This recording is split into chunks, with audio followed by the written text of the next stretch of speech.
Late at night, a giant tower emerged in the shadows, along with a strange, eerie sound that echoed softly. Inside, a person was tied up, breathing heavily in pain, while another voice warned him not to pass out. The man cried out loudly as a powerful stimulant was injected into him. Someone watching the scene noted that the stimulant worked for 461 seconds this time, longer than before. They called him a rare subject, excellent for experimentation. The mages discussed the results and decided to try a new kind of stimulant. They were impressed that he had managed to suppress the monocircuit's reaction inside his body. After a second dose was given, a man of high status entered the tower, the Empire's strongest magic tower. Meanwhile, the restrained young man felt like he was slowly dying, his body bleeding. He kept questioning in his mind how he ended up like this. He had been talented and intelligent, so why had things turned out this way? A small insect crawled across the wall as another wave of power was injected into him, making the pain even worse. He screamed, begging them to stop, but no one listened. The head mage grew irritated by his cries and ordered the others to tell him once the experiment ended. Then he walked away. Verdan, still tied up, looked around at the magic that once fascinated him. This was the tower he had dreamed of, yet now he was dying here. He felt crushed. Suddenly, someone struck him harshly, insulting him. The man called him useless, mocked him for having no magic, and laughed at the idea that people once praised his intelligence. He told Verdan that all his knowledge and life were being drained in a secret lab. He kept provoking him, telling him to speak arrogantly like before. The insect kept crawling nearby as the mage continued to mock Verdan, saying he couldn't even pass out because of the state he was in. But then the mage noticed something odd. Verdan wasn't paying attention. Annoyed, he snapped, demanding to know what Verdan was looking at. That's when he realized the experimental insects had escaped and scattered throughout the lab. Furious, the mage yelled at his assistants, scolding them for letting it happen, and crushed the crawling ant under his foot. One of the mages insulted Verdan again, calling him nothing but a useful insect. He said Verdan had no magical energy and couldn't break his restraints. Another added that because of Verdan, they had been able to carry out an S-class experiment and extract rare elements. Verdan, full of sorrow, asked again, "Why is this happening?" They began mocking his friend, Raflin, feeling sorry for him for being close to someone like Verdan. The insect was now lying on the floor, dying, as Verdan kept asking why. But then, something changed. He gave a painful, bitter smile, as if a realization hit him. In a low, shaking voice, he began to speak. The mocking mage sneered, asking what he was whispering about. Then, suddenly, Verdan exploded in rage. "Shut up!" he screamed. In that moment, he realized it was all because he was weak. Everything started to make sense. His suffering had begun 15 years ago. He had grown up in an orphanage without parents and eventually worked as a servant in the magic tower. No matter how hard he tried, he couldn't become a mage.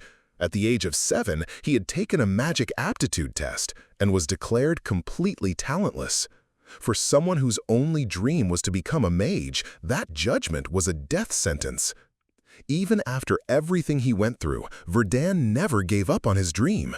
He secretly worked in the tower, studying magic books in hopes of learning. Inside the tower's library, he read as much as he could, relying on his intelligence even though he had weak magical ability. Years passed like that. Eventually, he was recognized as a genius and earned a spot as a researcher in the tower. People praised his intelligence, and Verdan himself started to realize his mind was truly gifted. He still remembered the joy he felt when researcher Lockhart praised him the first time he presented his research. Verdan had told Lockhart that he hadn't shown the work to anyone else. He was happy just being acknowledged and dreamed of officially becoming a researcher. But then everything collapsed. Lockhart had stolen his research and claimed it as his own. Verdan was shocked. He tried hard to explain to the tower's head that the theory was his. He said the research had disappeared just a day before he was going to submit it, only for Lockhart to suddenly claim it. The head of the tower asked in surprise if Verdan was really the one behind the theory of multidimensional communication. Verdan begged him to listen, saying he could explain everything from the beginning. The tower head was surprised someone so talented was hiding among the ordinary researchers, but later Verdan would regret ever going to him. Especially when the tower master spoke in a strange, chilling tone and told Verdan to come to his lab in 2 days, on the night when the moon would be hidden.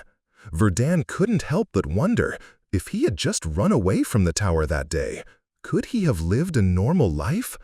Because that day marked the start of his nightmare. By day, he was just another worker in the tower. By night, he became a test subject. They made him create magic circles and forced him to test his own theory, putting his life on the line every time. Even when he tried to reveal the truth, they threatened to kill the people he cared about. That's when Verdan realized, completely and hopelessly, that it was all over. He lay alone in a dark cell, not knowing what would happen next. As he listened to the silence, old memories started to rise in his mind. He could hear someone calling to him from far away. He saw a flash from his past, him and his friend Rufflin running together, full of joy. He questioned whether these were really his childhood memories returning. He remembered the promise he made with Rufflin that they would both grow up to become powerful mages. Verdan had smiled as they sealed the promise with a pinky swear. Now he thought with regret, if only his talent had been just a little better, maybe things would have turned out differently. He smiled softly at the memory, but that smile quickly disappeared. He was back in reality, trapped and alone. He quietly admitted that everything was truly over. That same creepy sound echoed again in the cell, the one he always heard during the experiments. It made him feel completely powerless, as if he couldn't resist anymore. But then, a strange voice reached him. The voice told him it wasn't over. Even though he had wanted to die, Verdan realized the voice was right. It wasn't over yet. A dark, shadowy presence appeared before him. It told him to survive, for revenge, for himself. No matter how painful it got, he had to endure. It promised he would be reborn with power, power that would make sure he was never humiliated again, that he would break through all limits. Verdan opened his eyes, the fire in him reigniting. He looked up at the moonlight and said it to himself, "It's not over." He had been preparing for revenge for 7 years, and now the plan was finally ready. Only one last problem stood in his way. Verdan understood, intelligence alone wasn't enough to win against overwhelming power. So he made a decision. He would rewrite everything. He would rebuild his body. He would rise with a new theory, the sky-challenging theory. And that was the moment he began its first chapter. Verdan had put everything on the line. He swore that by tomorrow he would go beyond his limits. No matter what happened, he would break through completely. Even if it meant dying, he accepted that as the price for finishing his theory and rebuilding his body. Now, the only thing left was to prove the theory through real action. He planned to use an ancient artifact that would let him cast magic just once, even if doing so shattered his body. During the experiment, he was fully committed. He would take back his freedom, no matter what it cost. The next day came. After the long night, it was finally time to put his plan into action. The cell door opened with someone mocking him, telling him to go clean the alchemy lab. Verdan stood in front of a mage who taunted him and shouted, especially warning him not to slack off since the festival was coming soon. The man yelled in Verdan's face, demanding an answer. Verdan calmly replied in a low voice and quietly walked away. He went alone to clean the lab. Suddenly, he heard a voice. Someone asked if he was cleaning by himself. When he turned around, he saw Rufflin smiling. Verdan asked her why she came. She told him she came to say goodbye before she left. Verdan remembered that Raflin was going to study in the magic city of Venti, a place only the top talents got to go. He congratulated her quietly and wished her well, even though she looked a bit hesitant. Raflin held out her hand to him and said her offer still stood. He could go with her to Venti. She tried to convince him, saying that he'd have better chances there. But Verdan didn't answer right away. He hesitated. Raflin looked nervous and tried to explain herself, saying she just wanted someone she could talk to. But Verdan gently apologized and told her he would stay. Raflin looked sad and disappointed. Before leaving, she told him she would send him letters. Verdan watched her walk away, feeling a deep sadness. He thought to himself that she had no idea what he was going through. She didn't know the pain he was living with. Still, he was glad she wouldn't be dragged into his plan. At least she would stay safe. The festival began inside the magic tower. All the senior mages were busy celebrating, leaving only the lower-ranked ones behind. Verdan moved through the tower silently, using the festival as cover. He knocked on the treasure room's door and identified himself. The guard asked why he had come so late. Verdan told him that the tower master had ordered him to clean the treasure room. The guard scolded him for being late and not having permission, but he still let him in, warning him not to cause trouble. Verdan stepped inside quietly. He placed his hand on a magical item to activate it.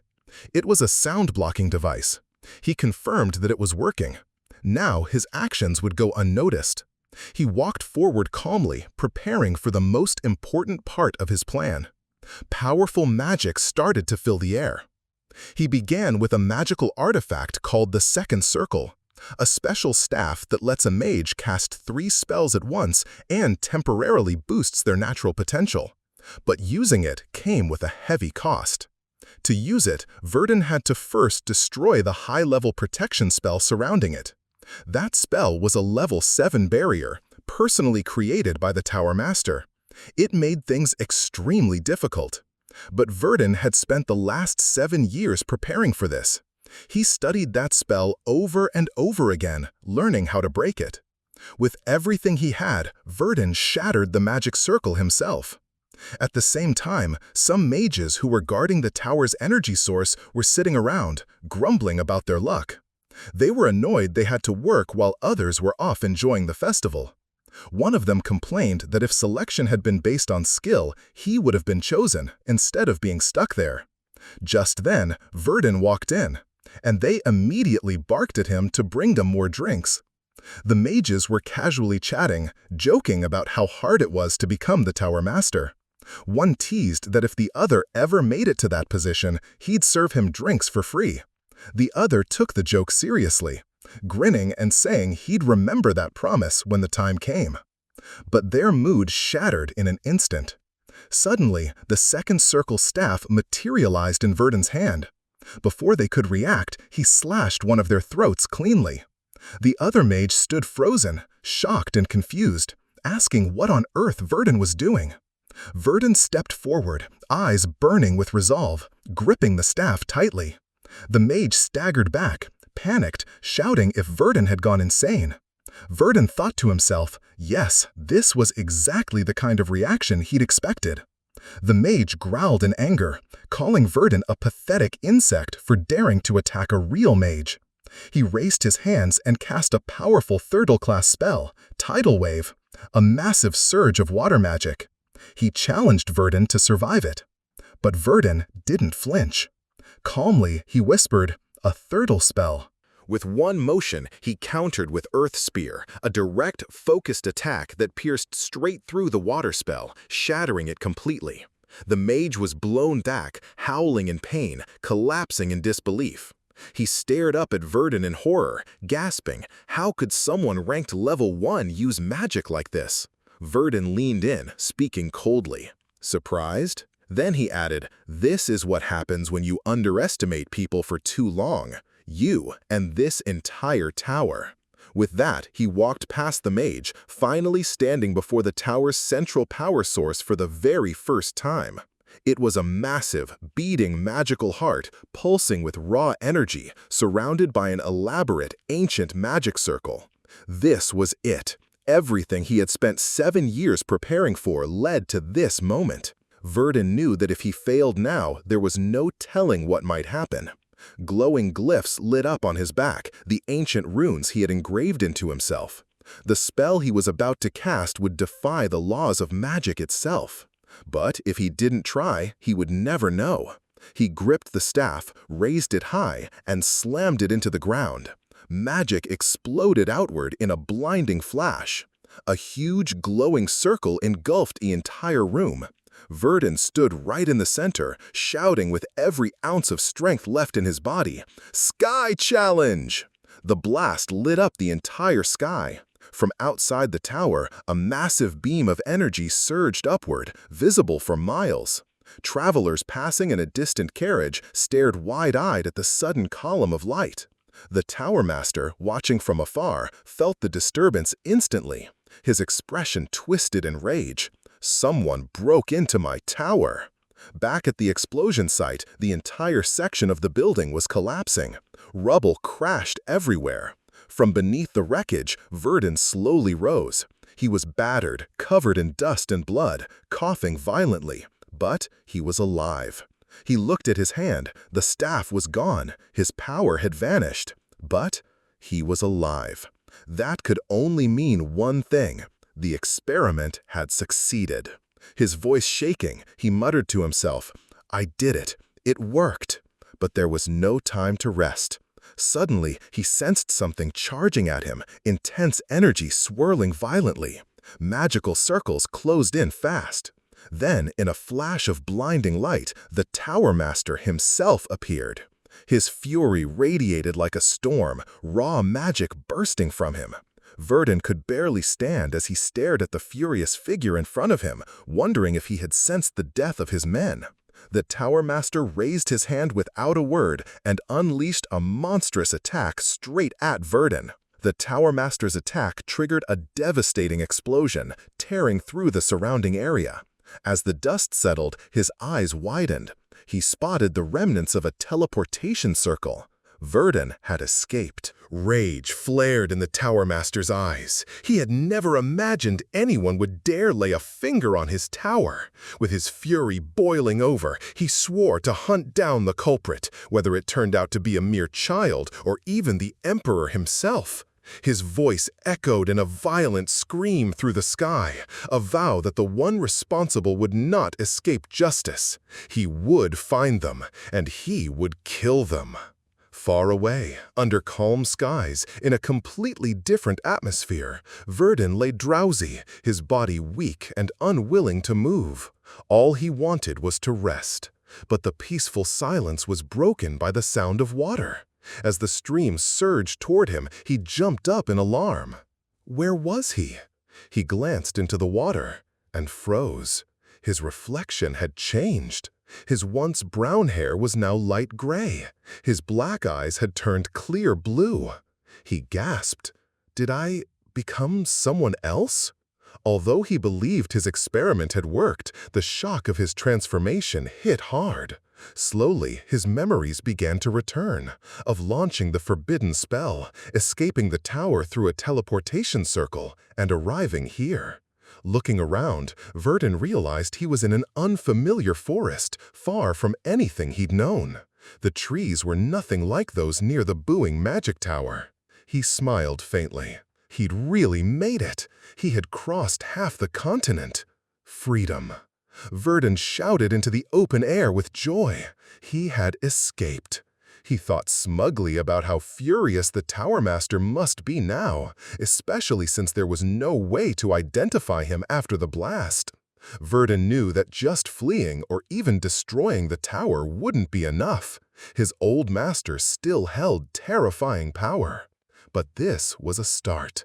Verdan vowed to grow stronger during the rebuilding phase until he could wipe out everything the Tower Master had built and leave his mark as a true mage. His only goal now was revenge and proving himself. With a confident smirk, he whispered a final farewell to the tower. Meanwhile, in a nearby forest, a goblin was busy chopping wood with an axe. Verdan cast Windcutter without hesitation. The blade of wind hit the goblin cleanly, dropping it instantly. The spell felt natural, no different than before. His appearance had changed, but his magic hadn't weakened. Verdan began to piece things together. There were goblins here, meaning he was far from any village. On the road, he noticed wheel tracks, suggesting someone had passed through in a hurry. Nearby, a box lay abandoned, probably dropped in panic. Using mana detection, Verdan tried to trace the box's owner. The spell led him toward a loud noise in the distance. Before long, he spotted a man, frantically urging his horses forward, whipping the reins and yelling at them to run faster. A carriage sped down the road, fleeing from something. The man was fuming, both furious and terrified by what he had just been through. His mind raced, trying to understand how things had spiraled this badly. Earlier, while passing through the forest, he had stumbled upon the corpses of a notorious bandit gang, recently wiped out. Hoping to save himself, he tried bluffing about his ties to Baron Baith, but the bandits didn't care. The hired mercenaries who were supposed to protect him had already scattered, fleeing in fear. Then the true nightmare appeared. An enormous orc with a twisted smile stepped into view. The man had felt a sliver of relief when the orc turned on the bandits instead of him, giving him the chance to flee. But even as he escaped, panic clung to him. He kept glancing over his shoulder, dreading the thought that the orc might be chasing him next. Urging the horses faster, he tore down the forest path, yelling for them to go quicker. Suddenly, the carriage tipped violently from the reckless speed. He was thrown hard onto the ground, groaning in pain as he clutched his back. Just as he began to rise, he felt it. Something was wrong. He looked around and froze. Goblins, orcs, surrounding him, closing in fast. The man's eyes widened in horror. This is it. I'm going to die. But just then, massive walls of earth erupted from the ground, forming a protective barrier around him. The monsters slammed into the walls, cut off from their prey. Atop the barricade stood Verdan, calmly observing the chaos. "Whoops, and forgot to leave an air vent," he muttered to himself. The monsters turned their rage toward Verdan. He knew he had to clear the area before the man suffocated inside. Standing tall for his first real fight since escaping the tower, Verdan braced himself. A hulking orc let out a savage roar and charged. Verdan welcomed it. He was eager to test his new power. Flames ignited across the trees as Verdan unleashed his magic. He fired multiple fire arrows, scorching everything in their path. Screams of pain echoed through the forest as the monsters burned. But one beast, burning with rage, charged through the flames straight at Verdan. From atop a hill, Verdan stayed steady. With both hands raised, he combined multiple fire arrows with a strong wind spell. It was a dual-cast, blazing flame arrow. The blast struck with ferocious force, setting off a massive explosion. The earth shook. The monsters were hurled back, bodies scorched, cries fading into silence. Verdan looked around, stunned by the sheer destruction. Just a short while ago, I couldn't even kill a goblin. Now, the battlefield was silent. The monsters were gone. Then he remembered the man inside the earthen dome. Verdan rushed back, but just as he turned, a last surviving monster lunged from behind.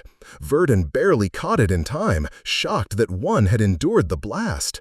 Instinct took over. He cast Windcutter in a flash, slicing the creature down before it could strike. Later, a carriage rolled slowly down a quiet path. Inside sat Mr. Conrad, beaming with gratitude. He turned to Verdan with shining eyes. "Thank you. I'll never forget this. I owe you my life." Verdan, seated beside him, stayed composed. "Keep your eyes on the road. Don't flip the cart again." But Conrad wouldn't stop talking. "You're not hurt, are you? That was incredible how you fought them off. Really, you saved me." Verdan sighed inwardly. The man just wouldn't shut up.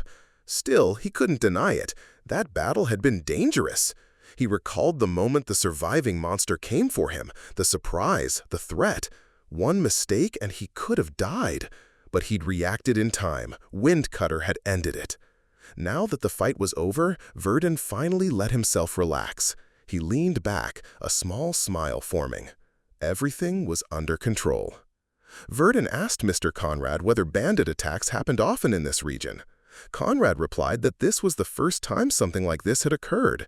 He explained that the forest was within Baron Witt's territory and that he had shared a childhood friendship with the Baron. Over the years, they'd exchanged many letters, and the Baron had always assured him the region was safe. After the bandits were dealt with, Verdan sat in the carriage, thinking about how he'd hired cheap mercenaries, something he usually avoided, and was now paying the price. He also reflected on how his teleportation spell had actually worked, even though he doubted it at first. Now he knew he had to keep a low profile and stay hidden from the Bohemian Tower for a while. Conrad interrupted his thoughts, asking if Verdan could hear him. That's when Verdan realized he hadn't introduced himself yet. Though his real name was Verdan, he decided to go by a new identity, Asher, until he became powerful enough to face the Tower Master again. He told Conrad his name was Asher. Eventually, the carriage reached the gates of Baron Witt's castle. The Baron greeted Conrad warmly, remarking that he looked worse than the last time they met. Conrad joked that he had lost weight running from an orc. Baron Witt grew concerned, asking if he'd been hurt, but they reassured him everything was fine. When the Baron heard that Asher was the one who saved Conrad, he insisted on hosting him at the castle in gratitude and instructed his servants to prepare accommodations for him. Asher thanked the Baron for the clothes, food, and shelter. Baron Witt smiled and officially welcomed him to the estate, introducing himself as Witt Hen, Lord of this barony. While dining together, he asked Asher how the food was, and Asher replied that it was delicious. Then Baron Witt revealed he had prepared a reward, 1 million gold coins, for saving Conrad's life. On top of that, he offered Asher a new mission, promising more generous compensation if he accepted. Asher thought this was a good opportunity. He could earn money while improving his combat magic. Curious, he asked for the details. The Baron explained that a few days ago in the southern forest, a horrific scene had been found. Villagers hanging dead, their entire village wiped out. He wanted the situation resolved before a significant figure known as the Absolute arrived. Asher considered this mission a fair way to repay the Baron's kindness. He also suggested that a mage might be among the bandits, then asked when the mission would begin. With a confident smile, the Baron said the mission would start in 4 days. 4 days later, a knight named Enoch, leader of the mission, introduced himself to Asher, explaining that he served under Baron Witt. Enoch also introduced the other members of the mission team, including a cheerful young man named Barrick, who welcomed Asher warmly. Asher greeted everyone, saying it was a pleasure to meet them. Inwardly, Asher was surprised at how things had escalated, from helping one man to joining a mission this dangerous. He asked Captain Enoch if everyone gathered here was part of the mission. Enoch replied that the team consisted of adventurers drawn by rumors of orc sightings and the promise of a huge reward. Some were even gold-ranked. Verdan silently observed the group, noting that gold-class adventurers could rival standard knights in combat due to their mastery of internal energy and enhanced weapons. The mission team, which included 3 knights, moved carefully into the forest. Asher's presence was vital in case they encountered a mage among the enemy. Enoch confirmed to Asher that if a mage showed up, they'd be depending entirely on him to handle it. Enoch warned Asher that if the enemy mage kept firing from a distance, even the knights wouldn't be able to push forward. He hoped no such mage was among them, but Verdan just gave a quiet smile and said that would be unfortunate. Suddenly, Asher sensed something ahead and halted the group. He stepped forward, identifying a hidden magic circle, and cast a dispel spell. The illusion broke, revealing a massive, glowing magic formation in the air. Everyone froze in shock at the sight of such a powerful structure out here. Asher explained the first circle had been an illusion. This one was a magical alarm. He calmly told everyone to stay back while he finished the process. With force and precision, Asher completely erased the spell. The knights and adventurers were amazed, murmuring about his strength. Some guessed he must be at least a second-tier mage.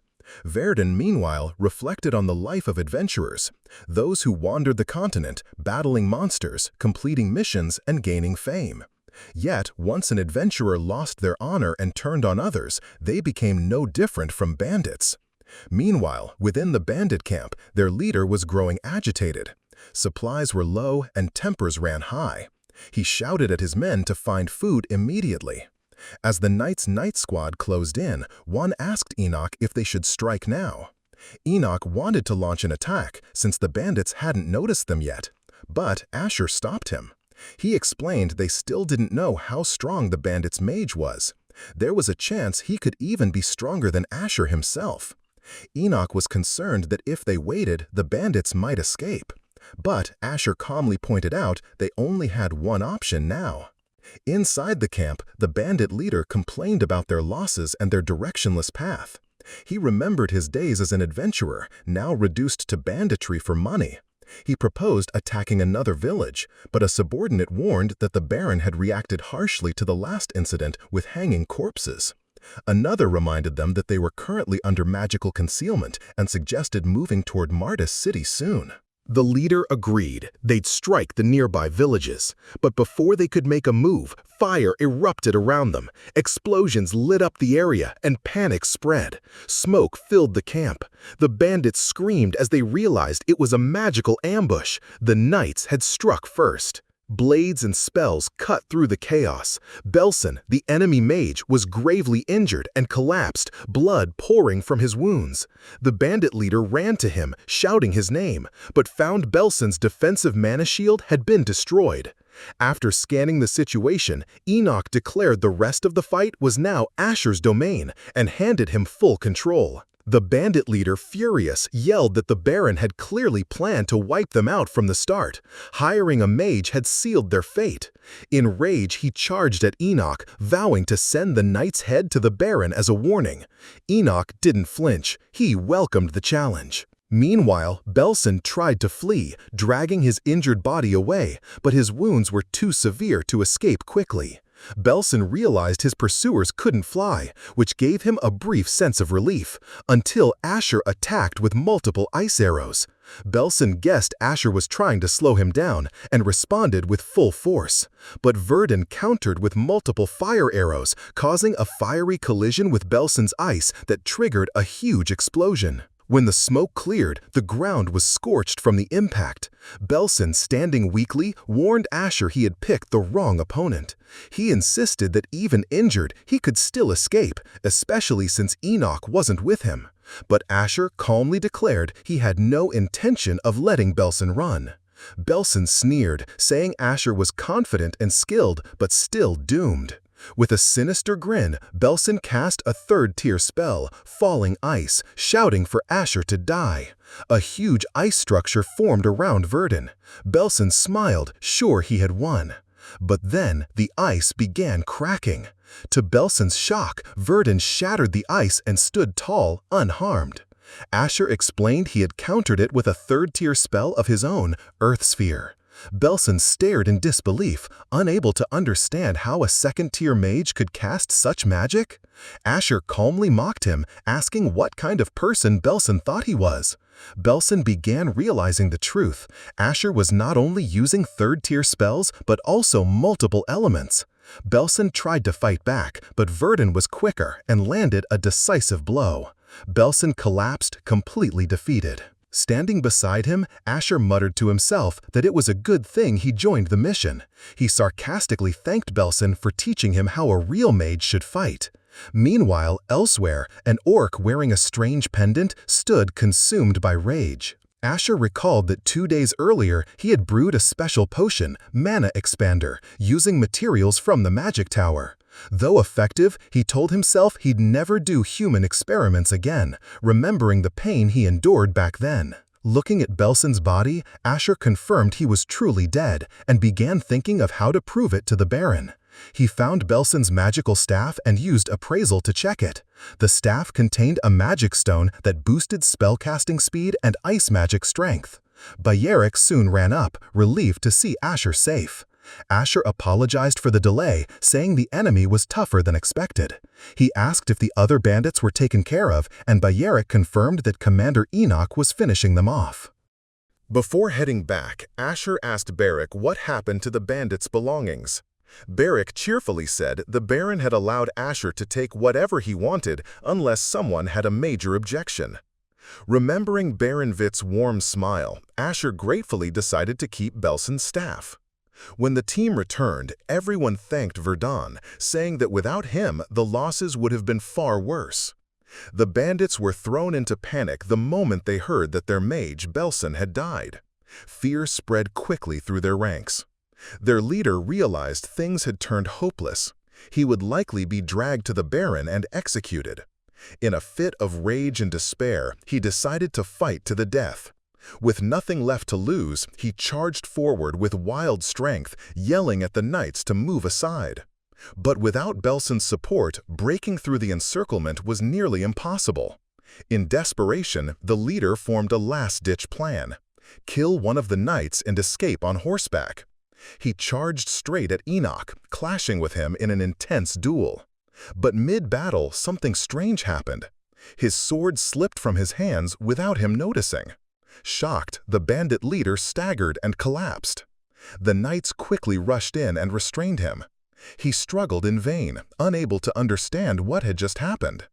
Enoch walked up calmly, coldly remarking that honor no longer mattered in a situation like this. He said honor ends at death, and without hesitation, he ended the leader's life. For a brief moment, Enoch seemed to regret his action, admitting to Asher that it wasn't an honorable move. He wished he'd had more time for a proper fight. But Asher reassured him his actions had been more than enough. Asher then asked why some bandits were kept alive. Enoch explained that a few soldiers had recognized them. They might be survivors from the destroyed village, so they'd be taken back for investigation. One of the knights was ordered to escort the prisoners. As the restrained bandits were harshly handled, one of them suddenly tried to escape, yelling that he didn't want to be dragged off and killed. A knight volunteered to chase him, saying he'd take care of it quickly. But Asher felt something was off and told the knight to wait. Just as the knight was about to take off, he sensed something wrong. A strange, heavy scent of blood filled the air, raising his alarm. Suddenly, he was struck by an overwhelming force and collapsed instantly. The head of the escaping bandit rolled to the ground, severed cleanly. The group was stunned. They all looked up in disbelief. An enormous orc stood before them, but it didn't look like any normal orc. Its presence was monstrous. Asher watched quietly, noting that the adventurers clearly hadn't dealt with this creature. The orc held a massive axe and looked down at them with a terrifying clown-like grin. It wasn't alone. More figures emerged. Goblins, orcs, and demi-humans gathered behind it. Everyone realized in horror, this huge orc was their leader. Unlike any regular orc, it had clearly evolved and become something far more dangerous. It barked commands, and the demi-humans surged forward. Commander Enoch immediately shouted for everyone to take defensive positions and to focus first on the goblins. The battle erupted. The giant orc led the charge and struck Enoch with a devastating blow that sent him crashing to the ground. The orc raised its axe for a killing strike, but Bayerik and another knight rushed in just in time, blocking the attack and saving Enoch. The knights and the massive orc clashed violently. The force of their blows tore up the ground. Enoch gritted his teeth and rose again, counterattacking with all his strength as the fierce battle continued. Enoch struck the orc with a powerful blow, landing it squarely. The orc flinched slightly, but then smirked wickedly, unfazed by the hit. Without warning, it grabbed a nearby goblin and started devouring it in front of everyone's eyes. The brutal sight left everyone frozen in horror. The orc casually spat out a bone and tossed it aside, then stood tall again, seemingly revitalized after consuming the goblin. Enoch grimaced and remarked bitterly that the orc had just healed itself by eating its own kin. He then shouted to the others that escaping alive was no longer an option. They had to fight. The orc raised its massive axe with a terrifying grin and charged with overwhelming speed and strength. It hurled its axe with immense force. One of the knights watched in shock as the weapon flew toward him. The axe collided with his sword, causing a violent impact. The knight was pushed back and cracks formed in his weapon. Then the sword shattered completely, sending shards flying into his face. The fragments pierced his body, inflicting severe wounds. The knight screamed in agony before collapsing to the ground, gravely injured. Bereric shouted the fallen knight's name, Harris, in a panic. At that moment, the orc tried to ambush Bereric from behind at high speed, but Enoch quickly warned him. Bereric turned and blocked the strike, shouting that he would cut the orc down. However, he was shocked to find his sword lodged uselessly in the orc's muscles. Despite his best effort, the blade hadn't left a scratch. Struggling to pull his sword out, Bereric began to panic. Then Asher stepped in, casting Earth Shatter to push the orc away from him. Asher told Bereric to fall back, and Bereric quickly obeyed. While running toward Asher, he shouted that he was safe but had lost his weapon. He asked in frustration how he was supposed to fight now without it. Asher calmly explained that the orc's strength had increased after consuming the goblin. Bereric yelled that he'd used all his power and still couldn't injure the beast. He wondered aloud if it was some kind of legendary monster. But Asher denied that. While powerful, the creature wasn't legendary. He began breaking down the orc's abilities. Asher said it had regenerative powers and gained strength by consuming others. It could control weaker beings and push them into madness. Its physical strength even surpassed that of knights. Asher admitted the orc was no ordinary one, but its strength still wasn't beyond the realm of reason. He then explained that ordinary spells have limits no matter how much mana is poured into them. But there was one type of magic that exceeded those boundaries: geographical manipulation spells. Asher prepared to cast it, waving his hands as a massive magic circle formed. The ground trembled violently, splitting open from the magic's force. Warriors around him panicked, shaken by the quake. One of them screamed in fear, thinking it was the end and they would all die right there. Enoch quickly stepped forward and loudly reassured everyone, shouting that the earthquake was caused by Verdan's magic, not another threat. He urged them all to remain calm. Even so, it was obvious from the looks on their faces, including Enoch's, that none of them could truly stay calm while witnessing such a terrifying scene. The ground before them looked like a disaster zone. Monsters were falling, screaming in panic as the earth split and trembled beneath them. Many were thrown into deep pits forming in the ground, shrieking in fear and pain. The chaotic tremors left the monsters helpless, tossed around and howling in terror. In the middle of it all, the massive orc stood inside a giant crater, roaring furiously. At that moment, Asher launched another third-tier spell, Fireball, engulfing the area in an explosion of flames. The fire spread fast, devouring everything in sight and turning the battlefield into a fiery inferno. Bereric, thrilled by the sight, shouted that watching the monsters burn was incredibly satisfying, though a nearby knight scolded him, saying he should maintain his dignity. Asher, in his mind, began explaining that the third-tier spell, Geographical Manipulation, could expand without limit, but its mana cost was enormous. Because of this, most mages didn't consider it practical for frequent use. He felt a bit disappointed, realizing that without enough mana to go beyond third-tier spells, the results of his magic weren't as overwhelming as he'd hoped. Suddenly, a terrifying sound came from the heart of the flames. Tension spread instantly. The massive orc was still alive, emerging from the fire despite being badly burned and wounded. Seeing this, Bereric lost his earlier confidence and anxiously asked what they were supposed to do now. Asher, unfazed, calmly replied that if fire wouldn't kill the orc, then he would try something else. He started chanting another powerful spell, this time using ice magic to cover the orc entirely. Bereric excitedly called out Asher's name, stunned by his overwhelming magical power. Asher cast 2 spells at once, multiple ice arrows and winter storm, fully intending to freeze the orc to death.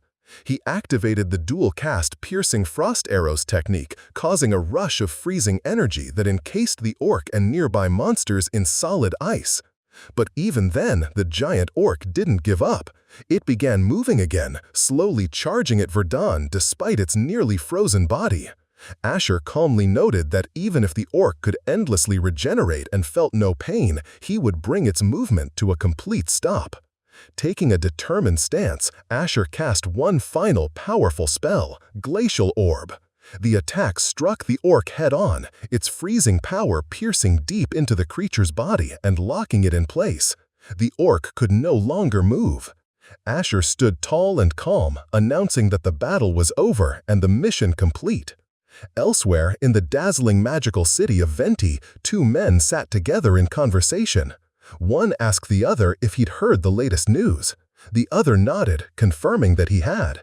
It was true that the magic tower had shut down for the first time and that an explosion had occurred at its power source. He wondered if the reports were accurate. Nearby, a group of mages were also talking. They discussed the state of the Bohemia Magic Tower, explaining that most of the remaining mages had gone missing, causing the tower's operations to completely shut down. From their conversation, it was clear that being assigned to that recent field mission had been a huge burden on them. One of the cloaked mages quietly remarked that he hadn't felt the presence of civilization in a long time. Another responded, noting that the damage to the tower was far too severe to be the result of just an energy core explosion. It didn't add up. Meanwhile, at a different location, two other men were deep in conversation. One of them pointed out that some people believed the destruction was divine punishment, while others insisted it had to be man-made.